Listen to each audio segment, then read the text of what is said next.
Hello, this is John in the United Kingdom, broadcasting to Elton John fans throughout the world. Now, the old grading system is back. Here it is.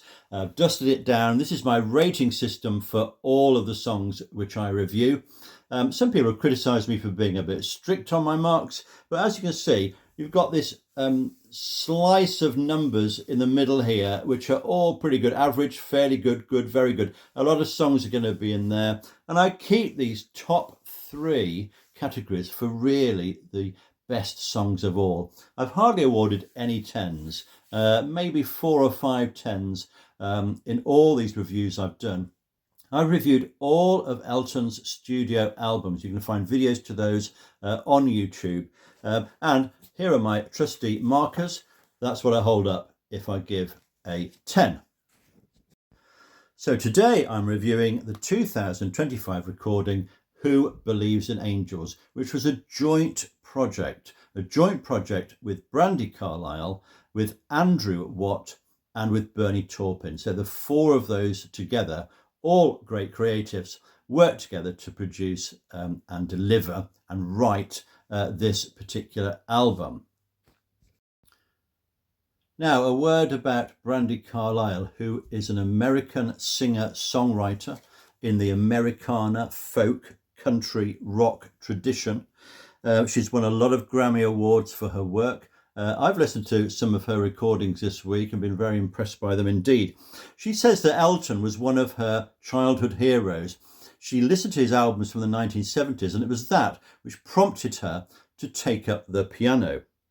Now, they do have some history together because she's done a recording of Madman Across the Water, which is very good indeed, actually. She calls the song Unhinged, which is a delightful description of that song.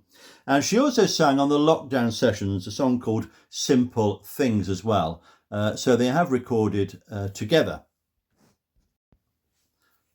Now, of course, Elton has recorded a collaboration album before with Leon Russell, The Union, which I know is a big favourite with a lot of fans, and I think that's a quality recording. So does this one live up to that album? Well, we're going to find out. Certainly, it's one of the most hyped albums. There was a very big publicity campaign associated with it. Lots of different versions of the album and the vinyl and the CD, and lots of tastes of the various tracks and things, which is fair enough. You want people to get to know the album and to come along and buy it and listen to it.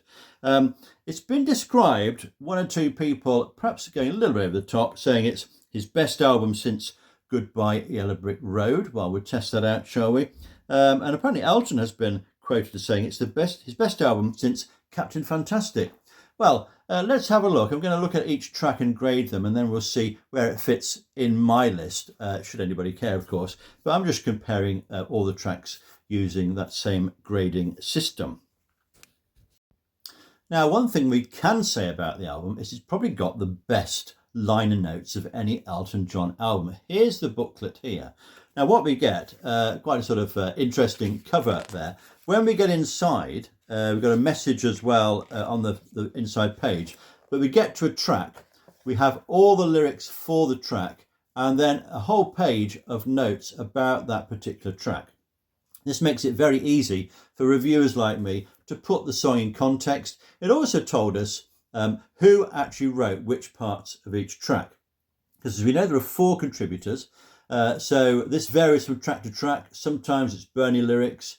Sometimes it's Brandi lyrics. Sometimes it's a melody from Brandi or from Elton. And Andrew Watt also contributes various bits to it as well as producing the album. So there's a lot of things going on there. But what's clear, I think, from listening to it and from watching the documentary on TV is that they worked very well together as a unit. And you can see that in the way they talk to Elton. They're very positive, they're very encouraging. Sometimes he found things quite difficult in the studio because of his various health problems. And of course, we sympathise with that, particularly his sight problems, which he was dealing with. But it's a good atmosphere going on. There's a lot of humour involved. There's a lot of emotion as well, of course. But I think that's probably fed through to the quality of the tracks. Now, I'm going to review the 10 tracks on the CD. Now, there is a mystery 11th track, and it's called Lord Let Me. Now, this only appeared on a limited edition CD. Now, I've combed the internet, YouTube, Spotify, and I cannot find this track anywhere. So if you know where I can listen to that track, please let me know, because I would love to review that one as well. Apparently it's got very soft voices from Elton and Brandy singing on that. Might be a really interesting one to hear, and I wish I had it on mine, but I don't. So the secret track remains elusive. Track number 1 is The Rose of Laura Nero. This is Elton and Bernie's tribute to the New York singer-songwriter who had such an influence on them in their early years of songwriting together. Now, it's a long track, 6.5 minutes. It starts with an instrumental of about 3 minutes, and this is propulsive and exciting. And I really enjoyed listening to this with some echoes there, a funeral for a friend perhaps in there. The melody when it comes in is okay, perhaps not the most memorable one that Elton has written, but it's fairly enjoyable, and there are little influences there of Eli's Coming, which is one of Laura Nero's most well-known songs.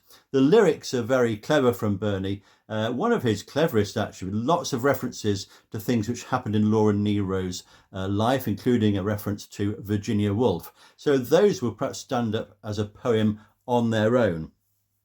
This could have been perhaps a little bit more of a Bacharach and David song, perhaps, because Laura Nero's songs appeared to be, they came out of that sort of era, and they're very clever in their lyrics and in their melody as well. But it is a fitting tribute, and it also raises the profile of Laura Nero to new listeners. So I think this is a good start to the album. I'm going to award this one 6 out of 10. Track number 2 is Little Richard's Bible. This is another tribute song, this time to the rock and roll pioneer who Elton saw in 1962 and may have had a key influence on how Elton played the piano in his rock and roll style. It's a clever lyric from Bernie, this one, and it addresses the conflict in Little Richard's life between his rock and roll lifestyle, his sexuality, and his religion, and the battle going on between all those different elements. Elton begins with a solo vocal on this. We get a good rocking verse, which is fairly attractive, and then quite a dramatic key change to the chorus, which is not that comfortable to listen to. And some of the key changes I find a little bit disjointed in this one. There's a very nice piano solo, as you'd expect, reminiscent perhaps of Great Balls of Fire, and some nice brass accompaniment going on in this. It's an enjoyable toe tapper without being a classic. I'm going to rate this as a fairly good track and give it 5 marks. Track number 3 is Swing for the Fences. The message here is to be yourself, be resilient. And this chimes particularly with an LGBT message that people should be confident about their sexuality and who they are. So very laudable aims for this one. And Elton and Brandy say in the notes here that this sort of song brought them together. Working on the song brought them together and gave them confidence in working with each other. And you can certainly see that. It has a fairly frantic start, with Brandy starting on the vocals and then Elton coming in on some harmonies. It's quite a wordy verse, perhaps, and then there's a big change between the verse and the refrain in terms of the key, which can be a little bit off-putting until you get to know the song. The refrain for me has an awful lot in the mix and has a tendency to be slightly overproduced, a little bit too much noise going on for me. The Beautiful You section is very enjoyable indeed. Overall, I would call this a positive, exuberant and hopeful song. It's sort of a feel-good track, maybe a little bit heavy on the instrumentation for me, but overall a pleasant listen with a good message. I'm going to rate this as good and give it a 6 marks. Track number 4 is Never Too Late, and this was the first one written for the album. The lyrics are by Brandy, but they're sort of aimed at Elton, if you like, with the message that it's never too late to have a second career. Now, Elton has always been one of those people who sort of hasn't rested on his laurels. He's not all about retreading things that happened 50 years ago and saying they were the good old days. He is in touch with contemporary musicians and is very encouraging of them and works with them. And that's always very refreshing, even if it does mean sometimes old uns like us have to sort of look up these musicians to find out who they are. So that's a great thing about Elton, I think. Now, Slightly controversial lyrics on this, in that the version on the album that you buy does have the F word in it in relation to Heaven's Gate. So what he's saying there is, I've got plenty more to live for. I'm not fit for heaven yet. Now, that was removed in a different version that went out before that, which was changed to Wait at Heaven's Gate. Do we need the F word? Well, I'm not sure we do, actually. I think we can still get a positive message without that. Anyway, you've got a choice on that. It's a good rock ballad, this. The opening, slightly reminiscent of, I guess that's why they call it the blues for me, which is a fine song, of course, we know that. Some classic Elton piano going on here, and it's great to see him at the grand piano.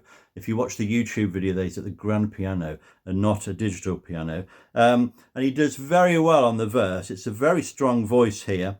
Then Brandy comes in with some harmony on the refrain, and then they swap parts on this. It's a strong melody. It's sung with great passion. It's a memorable tune, this. There's some nice overlapping melodies, particularly on the bit where they go, let the whole century slide. That seems to work really well. I like that, how that goes over the top of each other. So a comfortable listen, this one, and one of the best songs so far. I'm going to award this one 7 marks for being very good. Track number 5 is called You Without Me. Now, this is a song that Brandy wrote about an incident in her life where her daughter, Evangeline, she wanted her to accompany her to a concert. But instead, Evangeline asserted herself and said, no, I want to play football. I've got this match on. This is going to take priority. And it's one of those first incidents when, as a parent, you find yourself having to let go and let your children go and do the thing they want to do rather than what you want them to do. She's constructed this lyric, and this is an absolutely beautiful song, this one. It's very delicate. The melody and performance result in a very sweet song, which is very gentle. Elton comes in with some backing piano on the electric piano this time, right at the end. But it's not really an Elton song, but it's beautiful to have this on the album. The sentiments in the song remind me a little bit of that poem, Walking Away, by Cecil Day Lewis. If you haven't actually read that poem, I really would recommend it, especially if you're a parent who's been through this particular experience. This is a fine addition to the album, and it's nice for the spotlight to be on Brandy just for this track in particular. And we're glad to have this here. I'm going to say this is a very good track. I'm going to give it 7 marks out of 10. Track number 6 is the title track, Who Believes in Angels, with words here by Brandy Carlisle. It's described as a love letter to friendship. She starts on the vocals, and there's some lovely unison singing here, especially on the I Have Been There. Quite powerful, that, I think. The message sort of here is that real angels are those who stay loyal to you in friendship, even when times are tough. So very positive message here. Interestingly, the Goodbye Yellow Brick Road session drums were being used. Bit of a throwback to the past there, 50 years ago. We then move on to a series of questions. There's a big drop in this on the You and I section. I found that just a little bit Eurovision, to be honest. I'm not sure we need drops in Elton John songs because they're such good quality anyway. We don't need our emotions enthusing to that degree because they're already enthused, if you see what I mean. And then I found it all a little bit overproduced and a little bit of distortion on there with all the instruments piling in. So that's my only real criticism of this track. I like the song and I like the lyrics and the message.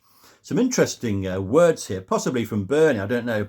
This reference to Mercury in retrograde. I had to look that one up. And apparently this is something to do with the planet Mercury seems to be going backwards in its orbit at particular times. So a little bit of a science lesson there as well.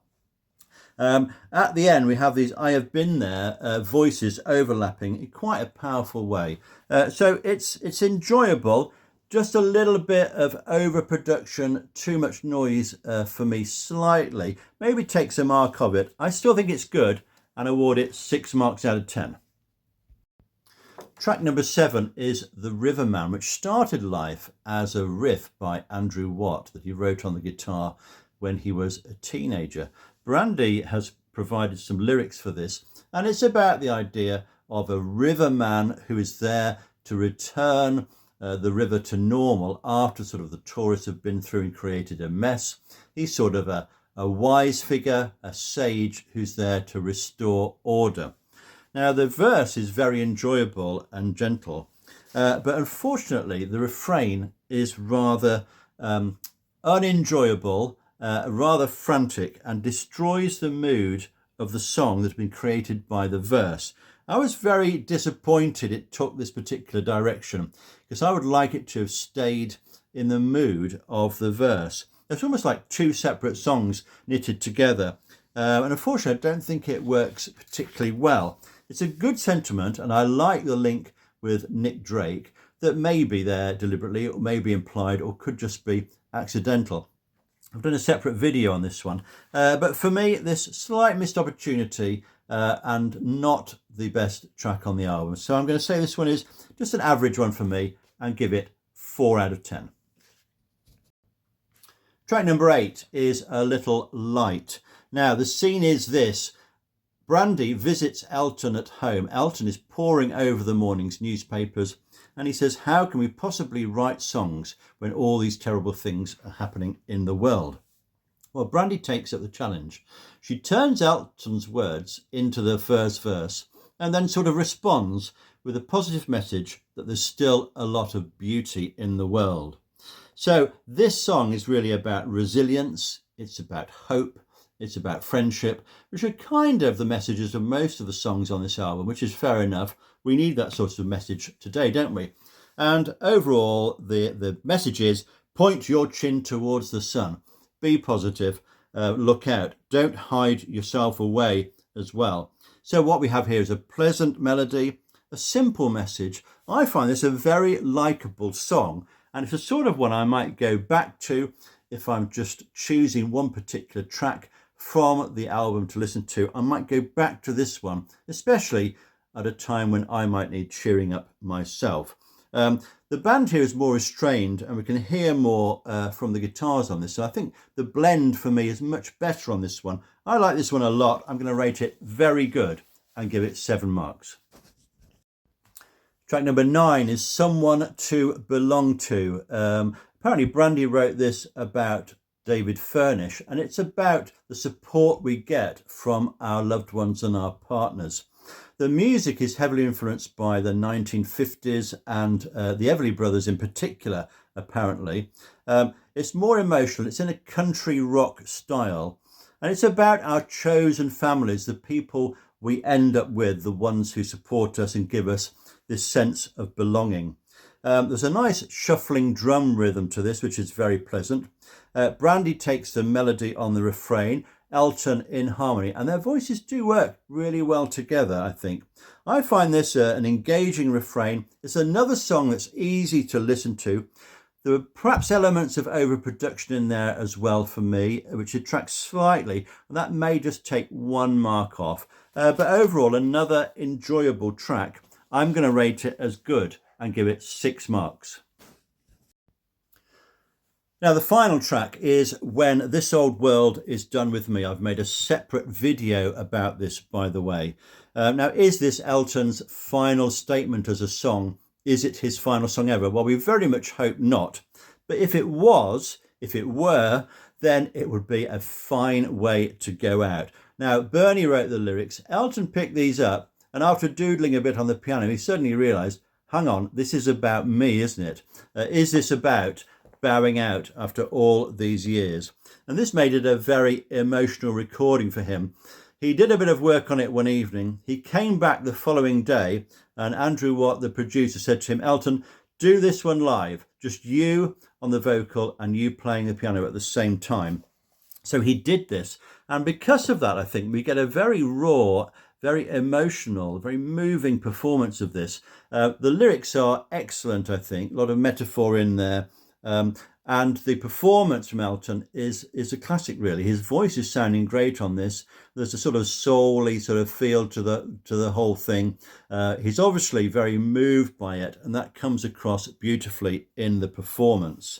So I would say this is something we could compare to something like the last song or to the bridge. Both great tracks from Elton. There's a little coda at the end that's almost like a sort of a funeral procession or something that just ends it quite beautifully. So for me, the best track on the album, this, and it's one I'm going to listen to a lot, I'm going to rate this as excellent and give it 8 marks out of 10. So on our 2 sides of vinyl there, we have the first side, 31 marks. The second side, also 31 marks, giving us a total of 62 marks for this. For the 10 tracks, that's 6.2 marks per track. Now, don't forget, there's also this missing secret track, Lord Let Me, which I would give a grading to if I had the chance to hear it. Let's see how this album fits with the others. And remember, we're measuring it against these 2 quotes. 1, it's the best album since Goodbye Yellow Brick Road. And 2, it's the best album since Captain Fantastic. Let's just see if that actually works out.